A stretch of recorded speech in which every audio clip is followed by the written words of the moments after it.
Un garage mobile a été mis à la disposition des forces de défense et de sécurité du Niger par la mission de Cap Sahel Niger. Il a été présenté cet après-midi.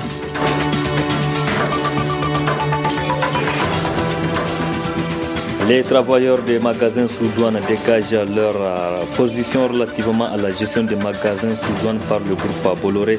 Ces agents tournent le dos à Bolloré.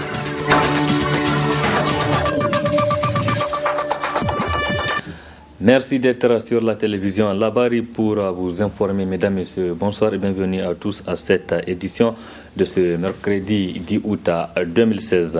Je le disais dans les titres, présentation cet après-midi dans les locaux de la mission de Cap Sahel Niger, du garage mobile, un ensemble d'équipements mécaniques conçus pour dépanner les véhicules de forces de défense et de sécurité et des éléments de force de défense et de sécurité du Niger sur les terrains difficiles d'accès.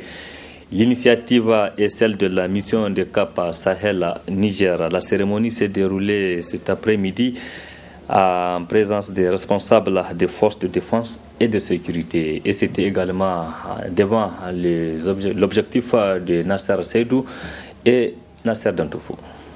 Le garage mobile, cet outil conçu pour remédier à tout type de panne en tout lieu et à tout moment au profit des forces de défense et de sécurité nigériennes dans le but d'une meilleure mobilité des troupes dans des zones à haut risque. Ainsi, sur place, le théâtre d'opération, il est à mesure de préserver et de rendre à nouveau opérationnel tout véhicule en panne. Après avoir discuté avec l'ensemble de nos interlocuteurs au sein des forces de sécurité intérieure, nous avons identifié un appui qui était nécessaire sur tout ce qui concernait la maintenance des véhicules, parce que la maintenance des véhicules conditionne bien évidemment l'action des forces ensuite sur le terrain. Voilà, donc c'est la raison pour laquelle on a décidé d'appuyer d'une part la mise en place de garages mixtes, donc utilisés dans les régions par les forces de police, forces de gendarmerie et garde nationale, et qui sont répartis donc sur l'ensemble des régions ainsi que sur la capitale.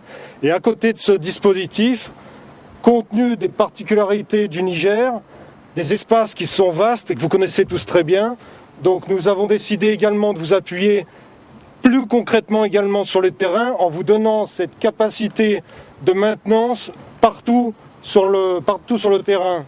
Ça veut dire la possibilité d'envoyer une équipe de dépannage en tout lieu du territoire. Voilà, donc c'est la raison pour laquelle on a développé ce concept de garage mobile. Donc c'est un attelage qui est destiné à être mis en place derrière un véhicule et qui permettra à une équipe de dépannage de se déplacer en fonction des demandes des forces pour venir dépanner les véhicules directement sur le terrain. Voilà, donc c'est un outil qui est indispensable, je pense, qui vous apportera une réelle capacité supplémentaire en matière opérationnelle. Un appui logistique pour les forces de défense et de sécurité, enfin, de mener à bien leurs activités dans la lutte contre le terrorisme et la criminalité organisée. Le plus souvent au Niger, quand on déploie des unités sur les terrains, sur les théâtres d'opération, les premiers problèmes généralement c'est les élongations. Vous allez voir une unité déployée. Par exemple, quand on prend quelques exemples de nos zones opérationnelles à Difa ou à Agadez, les soutiens logistiques est concentré au niveau de la métropole, c'est-à-dire à Niamey. Mais maintenant, avec cet outil qui est très mobile, qui peut suivre ces unités jusqu'au plus près, jusqu'au contact, je pense que vraiment ça va régler beaucoup de problèmes. Et comme vous le savez, la mobilité aussi, c'est un facteur important pour nous les logisticiens. Donc cela va renforcer d'une manière significative la capacité de mobilité de nos forces en opération. 8 autres garages mobiles seront équipés pour les zones jugées prioritaires. Ainsi, dès le lancement de la mission Cap Sahel Niger en 2012, l'appui au garage de FDS a été inscrit parmi les objectifs prioritaires de la mission. La question de l'aide sociale, le retard dans le paiement de bourses ainsi que la situation académique sont entre autres problèmes des étudiants des universités de Maradi, Zander et Tawa.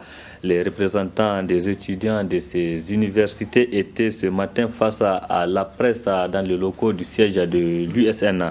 Objectif, expliquer clairement les problèmes et demander aux autorités de les régler dans les plus brefs délais. Le point avec Nafisa Zakou et Ibrahim Aboudou. Tir groupé à travers une telle sortie médiatique des étudiants nigériens des universités de Tawa, Maradi et Zander. Un point de presse pour faire la radioscopie sans complaisance de la situation académique de ces trois universités. Voilà plus de 2 mois que nous sommes à l'attente. Nous en avons assez que d'attendre. Nous en avons assez que d'être les universités qui sont toujours reléguées au second plan du paiement des questions relatives à la subvention sociale. L'université de Maradi, de Zender et de Tawa, telles que créées de la même époque, sont toujours frappées par les mêmes problèmes et sont toujours traitées de la même manière. Au lieu que, conformément à l'accord, le paiement s'effectue en même temps, on a commencé d'abord à payer Niamey. Ensuite, longtemps après, les universités nouvellement créées. Ensuite, récemment, l'université islamique de Saï. Le pire scénario de l'histoire, c'est que la direction de l'ANAB, par mauvaise gestion, ils se sont permis de s'offrir le luxe de prendre les 1,5 milliard réglementaires dont on a la garantie que ceci est l'enveloppe allouée à l'aide sociale pour payer cela que l'université de Niamey, les universités nouvellement créées et l'université de Saï. À l'heure où nous sommes, les 1,5 milliard sont épuisés, alors même que même le ministre des Enseignements supérieurs ne sait pas de la poche de quel Nigérien il faut sortir les 730 millions supplémentaires. Un dénominateur commun à ces trois universités, le retard acquis dans le paiement des bourses. Il y a des étudiants qui n'ont pas encore perçu la bourse du deuxième trimestre. Et tout cela, l'ANAB est en train de nous livrer à des manœuvres dilatoires que nous avons décidé de ne plus jamais accepter. En tout état de cause, nous réaffirmons notre attachement au principe de la solidarité militante.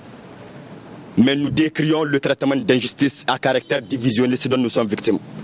Nous n'accepterons plus jamais à ce que par rapport à une enveloppe donnée, que nous soyons les universités qui seront toujours placées et reléguées dans une réserve.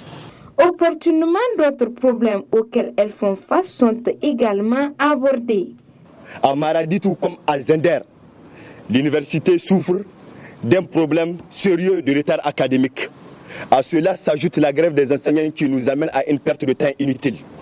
Cela ne peut pas continuer parce que la répercussion de la grève des enseignants sur l'étudiant suppose tout simplement la mise en péril de la carrière académique de l'étudiant et de son avenir. Par conséquent, le comité exécutif de l'UNOM, de l'UNOUZ et de l'UNUT agissent en toute responsabilité et de vive voix pour s'adresser aux autorités de la République. Nous nous sommes prononcés devant le Premier ministre. Nous nous sommes prononcés devant le ministre des Enseignements supérieurs, devant toutes les autorités qui sont censées prendre la charge de l'enseignement supérieur. Maintenant, le dernier message, c'est à l'endroit du président de la République. Monsieur le Président, la Renaissance 2 a promis, le peuple nigérien a cru. Hélas, les étudiants pleurent. Un cri de cœur mais aussi d'avertissement aux autorités en charge pour une sérieuse prise en compte de toutes ces difficultés dont leur résolution sera gage d'une rentrée académique 2016-2017 réussie. La 5e édition de la Journée africaine de la décentralisation et du développement local est célébrée ce mercredi à travers plusieurs pays africains.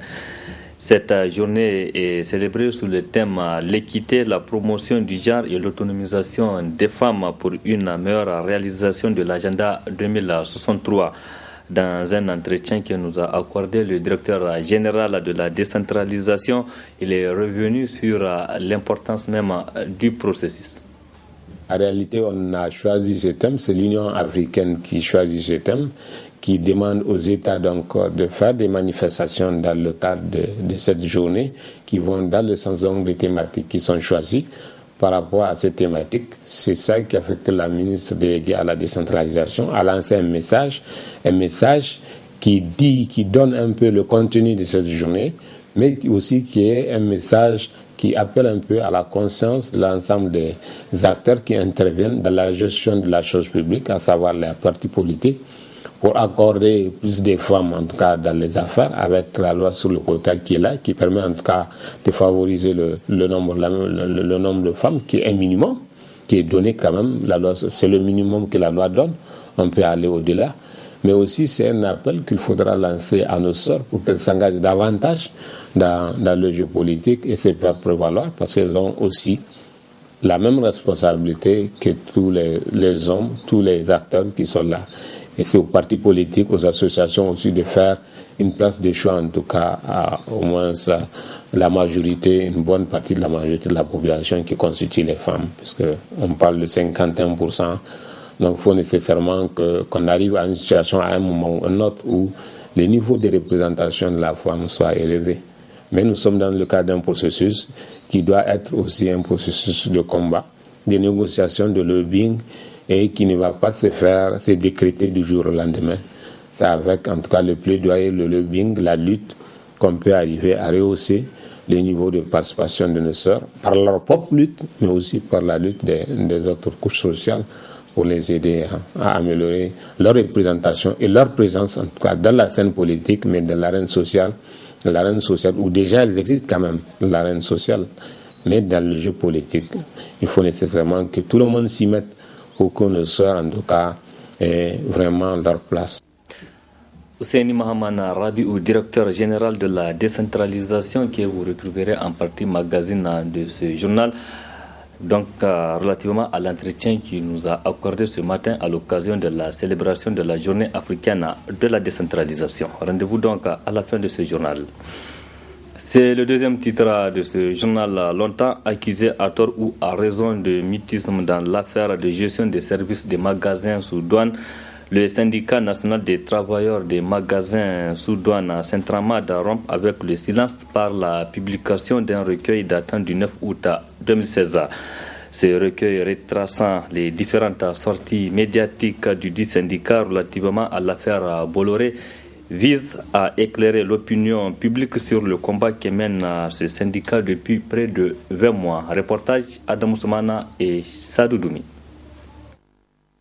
L'affaire de la mise en concession des magasins sous douane ayant fait couler beaucoup d'encre et de salive au Niger a atteint son paroxysme le 18 juillet 2016 avec l'occupation des 10 magasins par Niger Terminal du groupe Bolloré. Depuis cette date, les Nigériens ont assisté à différentes formes de réaction de la part de plusieurs acteurs concernés par cette affaire, à l'exception des travailleurs même des magasins sous douane dont le silence inquiète plus d'un. Nous ne nous sommes pas tus. Le Saint-Tramad s'est toujours battu. Si nous nous sommes tus, encore une fois, si nous nous sommes tus, c'est parce que en tant qu'agent public, nous avons obtenu de l'État ce que nous souhaitons, ce que nous avons demandé. Et c'est quoi ce que nous avons demandé? C'est qu'on ne veut pas travailler à Bolloré, on souhaiterait travailler avec la Chambre de commerce. Voilà pourquoi à un certain moment nous étions obligés de nous taire. Et comme je l'ai dit, et en tout cas nous attendons incessamment la mise en place donc, de ce plan social pour que, en tout cas, chaque agent des magasins sous douane qui a décidé d'aller travailler à la Chambre de commerce aille le faire. Pour celui qui a demandé un départ négocié, qu'il aille en départ négocié. Si jamais, comme je l'ai dit, l'État très rapidement ne met pas en place la commission donc, chargée de réfléchir et de superviser donc, le plan social, si elle n'est pas mise en place, nous allons changer de fusil d'épaule et nous allons aller peut-être même vers la création d'un large front social pour dire non à Bolloré. Aussi, pour rompre avec ce que d'aucuns qualifient de silence complice, le syndicat national des travailleurs des magasins sous douane a initié la publication d'un recueil. Étant donné que nous étions le premier à donner l'alerte, il faille rappeler aux Nigériens les différentes péripéties qui nous ont conduits jusqu'à la date d'aujourd'hui et ainsi prouver à l'opinion nationale et même internationale que le Saint-Tramad en tant qu'organisation syndicale a fait ce dont elle pouvait faire, ce dont elle doit faire. Nous avons expliqué à l'opinion nationale de la création du service des magasins sous douane à l'avènement des rails, l'avènement de Bolloré. Nous avons expliqué les différents contours de la question. Voyez-vous, dans ce document, vous allez voir, c'est un récapitulatif de 4 points de presse. Et à chaque étape, c'est un cri d'alarme, c'est au secours. Et nous, tout en expliquant donc la situation que les gens sont en train de vivre, et mieux, tout en prévoyant ce qui risquerait d'arriver. Ainsi, tout est donc clair par rapport à la position du personnel des magasins sous douane relativement à la gestion d'une partie de leurs services par Niger Terminal du groupe Bolloré. Cependant, le Centramad fustige le non-respect par Bolloré de plusieurs obligations et interpelle le gouvernement dans ce sens. Elles sont prévues pour le passage des motocyclistes, cyclistes et piétons. Ce sont les chaussées sur les nouvelles voies bitumées de Niamey. Cependant, elles sont utilisées pour d'autres fins par la population. Ces passages motocyclistes et piétons sont d'une importance capitale, notamment pour la réduction des accidents de la circulation. Reportage à Nafisa Hassan et Aboubakar Souley. Pour se rendre à l'évidence, il suffit d'emprunter une nouvelle chaussée sur laquelle l'espace est réservé pour la circulation des cyclistes et cyclomotoristes. Malheureusement, faute de panneaux de signalisation, bien que l'acte ne soit excusable, elles soient utilisées à d'autres fins. Vous voyez souvent les gens garent sur ces voies, ou bien souvent c'est des femmes qui préparent les beignets le soir, c'est des femmes qui préparent les maïs le soir. Parce que les gens pensent que c'est des voies réservées pour ça, alors que c'est des voies réservées pour la circulation des cyclistes et cyclomotoristes, mais très malheureusement, qui ne sont pas signalés par des panneaux. Donc c'est ce qui fait que beaucoup de voitures... Donc même si vous prenez cette voie actuellement sur une moto, vous allez faire face à une femme qui prépare les beignets tous les soirs, ou bien un tablier qui a déposé sa table sur cette voie, ou bien quelqu'un qui a garé sa voiture sur cette voie, parce que même les conducteurs des voitures, il y en a qui ne connaissent pas l'utiliser de ces voies. Pourtant, l'utilisation de ces voies pourrait éviter les nombreux cas d'accidents légion à ce moment. Pour cela, il faut en faire une obligation pour y circuler. Les techniciens doivent obligatoirement placer ces panneaux d'obligation qui doivent obliger les cyclistes et les cyclomoteurs à utiliser ces voies-là. Vraiment, si les voies-là sont utilisées par les cyclomotoristes, ce genre d'accident, donc, on voit un peu partout à Niamey. Vous constatez, chaque jour, il y a une moto qui rentre dans un véhicule par derrière. On voit vraiment beaucoup assister à ce genre d'accident. Donc, nous demandons aux autorités de faire utiliser ces voies obligatoirement aux cyclomotoristes. Ensuite, à grands frais, ces nouvelles chaussées malheureusement sont mal entretenues et les responsabilités se doivent d'être partagées où chacun se doit de jouer sa partition. Le mandat du Conseil de presse arrive à son terme. Il sera renouvelé dans les semaines à venir. L'appel aux candidatures a été déjà lancé donc par le Conseil supérieur de la communication CSC, lequel conseil qui a d'ailleurs procédé ce matin à l'installation du groupe de travail qui va s'en occuper. C'est le président de l'institution qui a présidé la cérémonie. Le point avec Assama Ousseidou et Nasser Seydou. L'activité est celle de l'instance de régulation des médias, le Conseil supérieur de la communication. Elle consacre l'installation du groupe de travail, un groupe dont sera mis en place le bureau. Au total, 16 dossiers sont enregistrés, parmi lesquels quitus sera donné aux 7 parmi donc validés. Le premier conseil de presse a été installé le 2 septembre 2013. Et donc, le 2 septembre 2016, il sera en fin de mandat. Il est donc tout à fait indiqué pour la bonne poursuite de la mission du Conseil supérieur de la communication, qu'il n'y ait pas un vide au niveau de cet organe hautement important et stratégique pour le CSC. C'est pourquoi donc la plénière a demandé à ce que toutes les dispositions soient prises afin de procéder à la désignation des membres du nouveau conseil de presse. Et à cet effet, donc, un groupe de travail a été créé par la plénière et ce groupe de travail, nous allons procéder à son installation officielle tout de suite. Le groupe de travail a pour mission donc de procéder à la sélection ou plutôt à la présélection des membres du conseil de presse qu'il soumettra à la plénière du CSC qui délibérera en dernière instance. Le groupe de travail donc, que nous allons mettre en place tout à l'heure est composé donc d'un président, la personne de M. Mahaman Dambochebou, membre du Conseil supérieur de la communication, d'un rapporteur, M. Assouman Hamani, membre également du Conseil supérieur de la communication. Et comme membre, nous avons Mme Anseta Adam Meyaki, membre du Conseil supérieur de la communication, M. Ado Saleh Mohamed, membre du Conseil supérieur de la communication, et M. Tangande Salifou Idrissa, membre du Conseil supérieur de la communication. Il sera assisté par 2 personnes ressources. M. Hamatini, secrétaire général du Conseil supérieur de la communication, et Dr Sani Kabir, conseiller technique du président du Conseil supérieur de la communication. Au président de l'institution d'en appeler à une rigueur de mise quant à la vérification des dossiers soumis à l'appréciation des conseillers à qui ce rôle a été dévolu. Comme annoncé, place à présent à la partie magazine consacrée à l'entretien avec le directeur général de la décentralisation, Ousseini Mahamadou Rabiou. Un entretien à l'occasion de la célébration ce jour, mercredi, de la 5e édition de la journée africaine de la décentralisation. Très bonne réception et excellente nuit à toutes et à tous.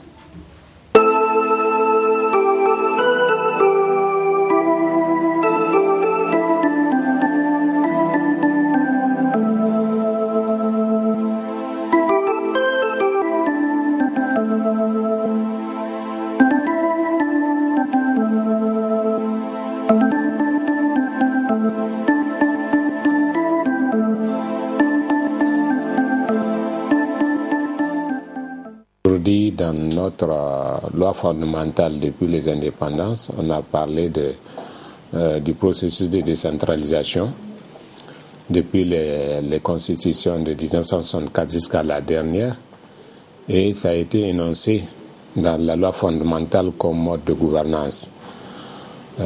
Une manière, en tout cas pour l'État, de répartir la conduite de certaines missions de services publics entre l'État lui-même, mais aussi les collectivités qui sont en général des démembrements de l'État, les collectivités territoriales.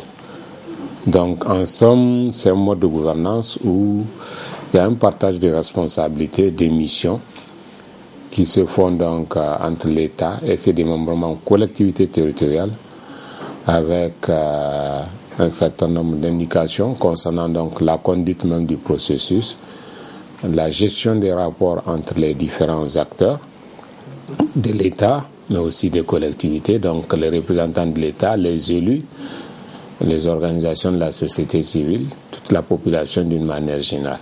Donc c'est vraiment un mode de gouvernance qui permet de responsabiliser davantage la population. C'est ce qui justifie la création des collectivités territoriales dans notre pays, avec le nombre de communes que vous savez, il y a 255 communes, et vous avez 7 régions collectivités territoriales, chacune donc dans les différents domaines de compétences qui sont dévolus à l'État. Chacune a une part de mission qu'il faut remplir, et c'est l'ensemble de ces missions qui vont constituer une réponse en tout cas aux préoccupations nationales d'une manière générale. Ce qui revient à l'État, ce qui revient aux collectivités, c'est ça en réalité les différentes missions des services publics. C'est ça la décentralisation, c'est aussi simple que ça. C'est que seulement au niveau des collectivités, vous avez des acteurs qui sont élus. Donc, qui ont passé en tout cas devant les électeurs, les nationaux, nos compatriotes, qui les ont choisis pour conduire les activités de la collectivité, que ce soit au niveau de la commune, que ce soit au niveau de la région, avec donc ces différents acteurs qui sont élus avec un exécutif à leur tête. L'exécutif au niveau de la commune, c'est le maire, et au niveau du conseil régional, c'est le président du conseil régional qui exécute les missions des services publics pour le compte donc du conseil régional ou du conseil communal. Donc, c'est des élus qui travaillent pour le compte de la population et pendant une période bien déterminée qui correspond à leur mandat, avec un cahier de charges bien précis et qui seront évalués pratiquement au terme de leur mandat par la population, avec les élections qui doivent en tout cas juger de la qualité du travail qui a été fait par les personnes qui ont été placées à la tête des communes ou à la tête des régions collectivités territoriales. En somme, c'est pratiquement un mode de gouvernance qui est en train de prendre forme dans notre pays de manière concrète, qui a démarré en 2004 avec les premières élections. Maintenant, il y a eu le renouvellement des mandats des conseillers en 2011, qui a permis d'avoir donc de nouveaux conseillers qui sont au terme pratiquement de la mission, n'eût été la prolongation, et qui doivent être sanctionnés probablement lors des prochaines élections locales qui vont avoir lieu probablement en janvier 2017. Voilà donc ce qui concerne pratiquement la décentralisation. Ça veut dire que l'État en tout cas a partagé un certain nombre de compétences. Il y a des compétences qui relèvent de manière normale des collectivités, mais il y a aussi des compétences que l'État est obligé de transférer aux collectivités. Donc nous sommes dans ce cas de figure où d'office, dès qu'on installe une commune, il y a des tâches qui lui reviennent de droit qu'elle fait et qui sont décrites dans le Code général des collectivités. Mais vous avez aussi certaines missions, de par leur importance et le volume des charges et des ressources qu'elles engendrent, il faut nécessairement que l'État transfère certaines compétences aux collectivités et qu'il transfère en même temps les ressources aux collectivités territoriales. Donc nous sommes dans ce cadre de processus de transfert de compétences et de ressources de l'État aux collectivités territoriales. Si vous prenez un domaine précis, quelle que soit la compétence que l'État va prendre, sa propre compétence pour transférer à la collectivité, il faut que nécessairement qu'il assure aussi la mobilisation des moyens qui doivent permettre à cette collectivité d'exercer cette compétence. Donc il y a un niveau de responsabilisation de la population qui est de plus en plus fort dans le cadre de la décentralisation. Mais il faut admettre que dans notre pays, le processus est encore jeune. Et tous les acteurs qui sont impliqués, que ce soit les représentants de l'État, que ce soit la population elle-même, que ce soit les maires eux-mêmes, il y a nécessairement le désir, le souci de renforcer un peu la capacité et la compréhension du processus pour que chacun puisse jouer convenablement ce rôle.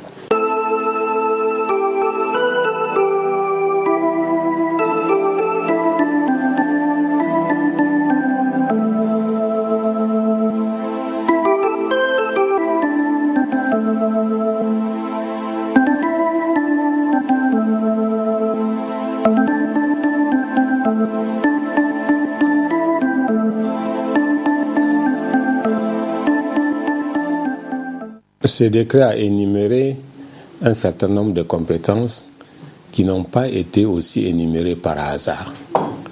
Parce qu'avant d'arriver à ce décret, nous avons travaillé depuis 2012 dans le cadre pour arriver à ce décret.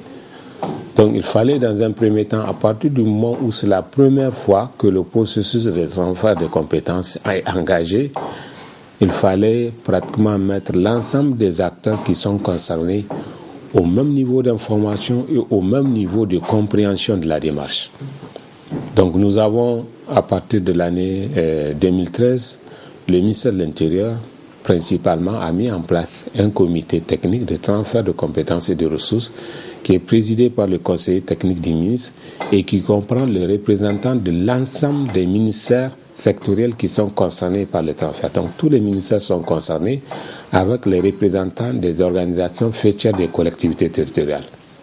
Quand on a mis ce comité en 2013, il fallait faire des missions de sensibilisation à l'intérieur du pays pour expliquer les enjeux du processus de transfert du processus de la décentralisation, mais aussi de l'accompagnement de l'État à travers donc ses représentants territoriaux. On a fait des forats régionaux, pratiquement 8 forats régionaux dans toutes les régions du pays qui ont regroupé en moyenne plus de 150 personnes. Vous avez l'ensemble des services techniques de l'État, l'ensemble des maires, l'ensemble des chefs traditionnels, et ces forats se sont tenus entre juin et juillet 2014. Quand on a fait ce forat, il fallait aussi continuer la sensibilisation au niveau de l'État. Nous avons sensibiliser l'ensemble des secrétaires généraux des ministères, parce que c'est en général eux la cheville ouvrière de l'administration au niveau des différents ministères, l'ensemble des cadres techniques centraux qui interviennent, mais aussi on est arrivé à tenir un séminaire gouvernemental où on a sensibilisé l'ensemble des membres du gouvernement qui prennent la décision et les orientations politiques par rapport à ce processus. C'est suite, en tout cas, à ces différentes formations, ateliers que nous avons tenus, que le gouvernement a pris en août 2014 une directive sur le transfert de compétences et de ressources. Et cette directive qui a été prise a indiqué un certain nombre d'acteurs avec leur mission et qui doivent travailler pour déterminer à peu près quelles sont les compétences qui doivent être transférées. Dans le cadre de cette directive, la directive 104 du 7 août 2014, l'État a précisé 4 domaines qu'il juge prioritaires, dans lesquels on doit regarder dans ces différents domaines qui correspondent à des ministères, à des missions des ministères sectoriels, quelles sont les compétences qu'on peut transférer. Donc, à travers cette directive, on a cité la responsabilité du ministère de l'Intérieur, qui est en charge de la tutelle des collectivités, qui coordonne le processus, le ministère de la fonction publique, qui doit mobiliser les ressources humaines concernant donc éventuellement des compétences qui seront transférées, le ministère des Finances, avec la mobilisation des ressources, mais aussi les autres ministères sectoriels qui sont détenteurs des compétences. Donc les 4 domaines, c'est la santé, l'éducation, l'hydraulique et l'environnement. À partir de cette directive, maintenant il faut engager un processus de réflexion avec l'ensemble des ministères concernés. Donc les ministères concernés par le domaine de l'éducation, vous avez 3. Vous avez les enseignements primaires, les enseignements secondaires et la formation professionnelle. La santé, vous avez le ministère de la Santé. L'hydraulique, vous avez le ministère de l'Hydraulique et de l'Assainissement. Et l'environnement, vous avez le ministère de l'Environnement et du Développement durable. Donc vous avez à peu près, et à le ministère de la Formation professionnelle, vous avez 6 ministères qui sont concernés par la réflexion. On a engagé ce processus de réflexion de 2014 à 2015 avec l'ensemble des ministères, avec une série d'ateliers, pas moins d'une dizaine d'ateliers pour pouvoir sélectionner, déterminer les compétences qui ont fait l'objet du décret de 2016. Donc on a travaillé avec chacun des ministères et on a analysé la grille des attributions de chaque ministère. Identifier les compétences qui sont concernées, analyser aussi ces différentes compétences en prenant en compte, en se basant sur un certain nombre de critères. Si vous allez prendre une compétence au niveau d'un ministère, il faut que vous vous assurez d'un certain nombre de choses. D'abord, est-ce que cette compétence correspond à une préoccupation de la population? Est-ce qu'elle correspond à une préoccupation du gouvernement? Est-ce que les ressources humaines sont suffisantes pour accompagner ce processus de transfert? Est-ce qu'il y a les ressources financières? Est-ce que l'État est à mesure de soutenir, en tout cas, les charges qui sont liées à cette compétence? Donc, vous êtes obligé, pour sélectionner une compétence au niveau de chacun des ministères, on a fait cet exercice, de partir, de faire une analyse sur la base de ces critères. L'enjeu pour la population, l'enjeu pour l'État, l'enjeu pour le ministère détenteur de la compétence, les enjeux en ressources humaines, les enjeux en ressources financières. Donc, il fallait faire toute cette analyse et donner une note d'attribution pour sélectionner la compétence.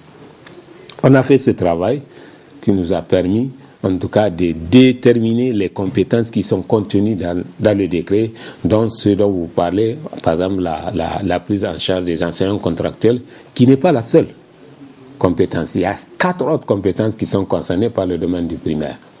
Donc, pour chacun des ministères, les 6 ministères, on a fait ce travail et on l'a fait avec l'appui du ministère des Finances et l'appui du ministère de la Fonction publique. Quand vous prenez les finances, c'est normal parce que c'est le ministère des Finances qui gère le budget, les ressources nationales.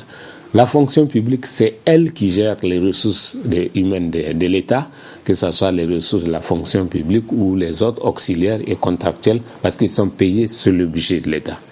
On a fait ce travail avec ces différents ministères et on a sorti 10 décrets. 2 décrets par catégorie, 2 décrets par ministère. Chaque décret concerne ou la commune ou la région. Quand on a fait ce travail de 2 décrets lors d'une réunion, donc au niveau du gouvernement, on a dit de regrouper pour qu'il y ait des compétences qui vont être transférées pour les régions et pour les communes. C'est ce qui est à la base du décret de 075 et 076 de janvier 2016 qui a déterminé les différentes compétences. Donc même pour choisir la compétence, il faut se baser sur un certain nombre de critères. Mais maintenant, dans la pratique, on a adopté des décrets, on a pris une compétence, par exemple, si vous prenez la gestion des enseignants contractuels. Si vous prenez cette compétence, en tant que telle, c'est un bout de phrase. Mais quand vous allez la mettre en œuvre, ça dépasse un bout de phrase. C'est une multitude d'acteurs qui vont intervenir dans la gestion de cette compétence. Ça va aller de l'État, qui a les ressources, qui a transféré les compétences, jusqu'à la commune, qui va recevoir les ressources, mais qui va exécuter cette compétence. Et c'est comme ça, et c'est sur la base de ça qu'on établit un arrêté que nous appelons arrêté du cahier des charges d'application des compétences à transférer. On donne dans le détail la responsabilité de l'ensemble des acteurs qui sont concernés par la gestion d'une compétence transférée. Donc, dans le détail, que ce soit l'État, que ce soit les services techniques, que ce soit le maire, que ce soit même des particuliers qui interviennent dans le cadre, par exemple, de l'exécution de certains travaux, nécessairement, si vous transférez une compétence, par exemple, en matière de construction des classes, vous direz, dans le cadre, donc, vous serez obligé de porter, dans le cadre de cet arrêté, la responsabilité des différents acteurs qui interviennent. Ça peut être des ONG qui interviennent dans le domaine de la construction ou du suivi, ou bien même du contrôle citoyen de l'action publique. Donc, on énumère ce que chacun va faire, on énumère les ressources qui vont être mobilisées, qui doivent forcément provenir du budget de l'État, pas du budget de la collectivité, et on énumère éventuellement les conditions dans lesquelles cette compétence, à un moment ou un autre, l'État peut la retirer. Parce qu'on peut transférer une compétence et avoir des difficultés. Et même ça, il faut le dire, comment les choses doivent évoluer si éventuellement l'État sent que les collectivités ne peuvent pas exercer cette compétence. C'est dans ce cadre-là, et nous sommes dans le cadre de ce processus, et ça c'est le comité dont je vous ai parlé, c'est lui qui travaille chaque année, qui établit une feuille de route de ce qu'il va falloir faire, et ce même comité s'est réuni en juin passé, il a établi une feuille de route de 2016 qui va nous permettre de partir des décrets qui sont adoptés, à l'établissement des cahiers des charges, à l'évaluation du coût des compétences à transférer. Parce que toutes ces compétences, il faut qu'on évalue. Et on aura bientôt un atelier qui va nous déterminer, dans lequel on va déterminer, ou une étude qu'on a commandée, dans laquelle on va déterminer quel est le volume de d'argent que l'État va mobiliser pour permettre aux collectivités territoriales, donc les communes et les régions, de prendre en charge toutes ces différentes compétences. Donc il y a une étude qui a été faite, qui sera certainement, en tout cas, validée dans les jours qui viennent, et qui va indiquer le volume d'argent que l'État va mobiliser dans son budget, qui vont être transférés comme ressources en compensation des compétences transférées. Donc nous sommes dans ce cadre-là.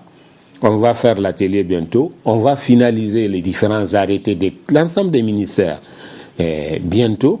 Et on pense que peut-être d'ici la fin de l'année, on va être arrivé en tout cas à une situation où il va y avoir une remise officielle des compétences aux collectivités, que ce soit au niveau national ou bien que ce soit au niveau territorial.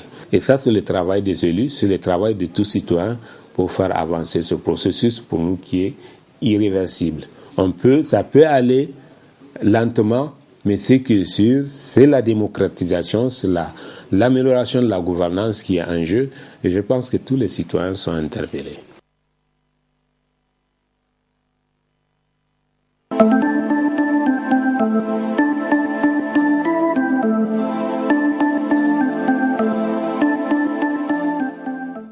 Dans tous les cas, sur le plan du principe, je vous ai donné un certain nombre de critères que nous avons identifiés qui nous permettent d'arriver à ce processus de sélection.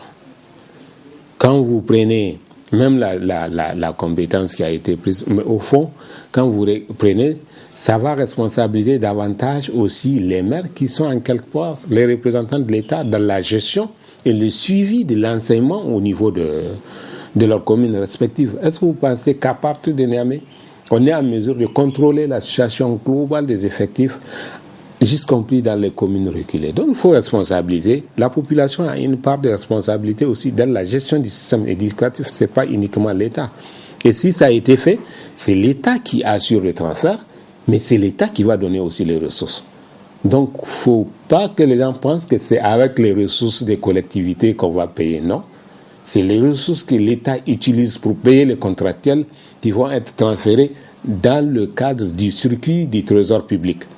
Donc, il ne faut pas que les gens s'imaginent qu'on va amener l'argent. Non, c'est le circuit, c'est le comptable public du trésor de la collectivité qui va assurer la gestion de ces ressources. Donc, ce n'est pas de l'argent qui va quitter le circuit du trésor public, c'est de l'argent qui va aller dans le trésor public et qui sera payé aux agents contractuels pour les comptes des collectivités dans les ressources du trésor public. Donc en réalité, malgré l'effort de vulgarisation, les gens n'ont pas peut-être eu connaissance de ce qui se passe, mais ce processus, en tout cas, il l'a passé souvent à la télé et nous sommes dans le cadre de cette démarche d'explication parce que le processus est en cours. Les mêmes ressources qui sont utilisées pour les payer dans la situation actuelle, ce sont les mêmes ressources qui vont être et auprès des mêmes percepteurs et des mêmes comptables. La seule différence, peut-être on va être dans une situation où le maire au moins, parce que le problème de paiement des enseignants contractuels, c'est un problème qui est géré au niveau local. Les listes sont établies souvent par qui? À ce que je sache, les inspecteurs primaires, c'est eux qui vont appuyer, pas les inspecteurs primaires, tous les services techniques de l'État vont appuyer les communes dans le cadre de la mise en œuvre de ces compétences. Donc les communes, ne pensez pas que les communes vont en laisser. Elles n'ont pas les capacités. Et les capacités de communes sont renforcées par les capacités de l'État. C'est dans le cadre de ce processus, l'État accompagne du début jusqu'à la fin. Donc c'est ça que les gens doivent se mettre. Moi je pense que c'est un problème de compréhension. Et il n'y a pas le feu à la demeure. Et s'il y a le feu, dans tous les cas, nous sommes tous des acteurs de la décentralisation. On peut se retrouver là où ça marche, on peut se dire les vérités, là où ça ne marche pas aussi. Là où ça marche, il n'y a pas de problème. Là où ça ne marche pas, on peut, comme je l'ai dit, il y aura un moment ou un autre, il faut s'arrêter et regarder ce qu'on a fait, ce qu'on a posé, si ça marche ou si ça ne marche pas. Donc nous sommes dans le cadre d'une réforme qui responsabilise davantage la population. Donc je ne pense pas si on peut aller contre en tout cas cette réforme de décentralisation qui donne plus de poids à l'élu. Tout le monde peut être élu si on se présente. Tout le monde peut être maire si on se présente pour prendre en charge la responsabilité de sa collectivité avec un accroissement des ressources qui sont fournies par l'État. Donc je ne pense pas que ce soit une difficulté insurmontable, non, c'est plus une question d'incompréhension.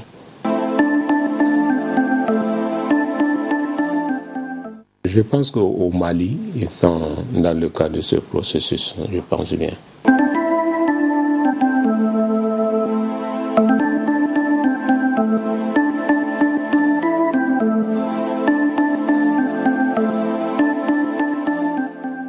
Vous prenez l'état civil, vous prenez une collectivité. Avant, il y avait des départements qui étaient des départements ou des arrondissements. Si vous allez avoir, avant la création des communes, si vous allez avoir un acte d'état civil, par exemple, si vous prenez dans le temps dans l'arrondissement de Kolo, qui est devenu département, avant la création de communes, toute la population est obligée de se rabattre au niveau de Kolo pour aller chercher, en tout cas, son acte de naissance. Mais avec la création des communes, vous avez, en tout cas, ça permet aux populations de se rapprocher, en tout cas d'une manière générale, du service public, de ceux qui délivrent le service public. Avec la création de communes, vous avez des pôles d'administration qui se créent au niveau local, mais vous avez aussi des pôles de développement qui se font au niveau local. Parce que vous avez toute une structure de l'administration et du commerce qui se développe au niveau local. Donc la création de communes permet aussi de diffuser un peu plus d'avantages, en tout cas le vent du développement dans toutes les contrées du pays. Et le maire est en même temps représentant aussi de l'État.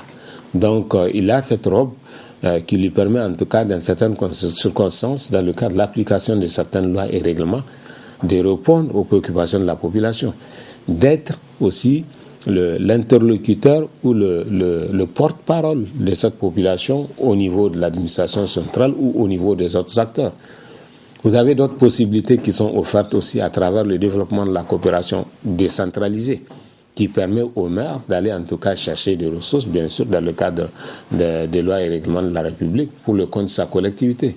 Vous avez beaucoup d'initiatives qui peuvent être prises au niveau local, alors par rapport à la situation d'avant où vous n'avez pas d'entité, vous n'avez pas de représentants de l'État, vous n'avez pas de représentants de la population. En réalité, la décentralisation, c'est aussi la démocratisation du pays, c'est l'amélioration de la gouvernance d'une manière générale, parce que tout le monde se met à l'apprentissage de la gestion, et c'est à la population en tout cas de faire l'arbitre entre ceux qui sont venus pour la servir et ceux qui sont venus pour se servir.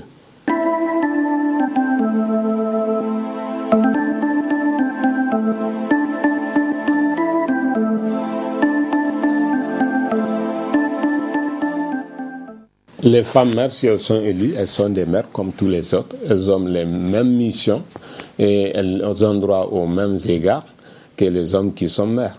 Donc, en tant que telles, les difficultés dans l'exercice de leurs fonctions, je ne pense pas si, en tout cas, ce que je sache, les mères qui sont là actuellement, les femmes mères qui sont là, ont des difficultés particulières dans l'exercice de leurs fonctions. Donc, elles exercent leurs fonctions normalement comme tous les hommes. Maintenant, par rapport à cette journée, en réalité, on a choisi ce thème, c'est l'Union africaine qui choisit ce thème, qui demande aux États donc de faire des manifestations dans le cadre de cette journée, qui vont dans le sens donc des thématiques qui sont choisies. Par rapport à cette thématique, c'est ça qui a fait que la ministre déléguée à la décentralisation a lancé un message qui donne un peu le contenu de cette journée, mais aussi qui est un message qui appelle un peu à la conscience de l'ensemble des acteurs qui interviennent dans la gestion de la chose publique, à savoir les partis politiques, pour accorder plus de femmes, en tout cas dans les affaires, avec la loi sur le quota qui est là, qui permet en tout cas de favoriser le nombre de femmes, qui est un minimum, qui est donné quand même. La loi, c'est le minimum que la loi donne, on peut aller au-delà. Mais aussi, c'est un appel qu'il faudra lancer à nos sœurs pour qu'elles s'engagent davantage dans le jeu politique et se faire prévaloir, parce qu'elles ont aussi la même responsabilité que tous les hommes, tous les acteurs qui sont là. Et c'est aux partis politiques, aux associations aussi de faire une place de choix, en tout cas, à au moins la majorité, une bonne partie de la majorité de la population qui constitue les femmes, puisqu'on parle de 51%. Donc il faut nécessairement qu'on arrive à une situation, à un moment ou un autre, où le niveau de représentation de la femme soit élevé.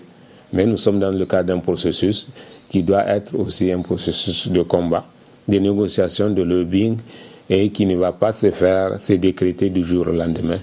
C'est avec, en tout cas, le plaidoyer, le lobbying, la lutte, qu'on peut arriver à rehausser le niveau de participation de nos sœurs, par leur propre lutte, mais aussi par la lutte des autres couches sociales, pour les aider à améliorer leur représentation et leur présence, en tout cas dans la scène politique, mais dans l'arène sociale, où déjà elles existent quand même, l'arène sociale, mais dans le jeu politique. Il faut nécessairement que tout le monde s'y mette pour que nos sœurs, en tout cas, aient vraiment leur place dans le cadre de la construction de notre pays. Monsieur le directeur général, merci. Merci.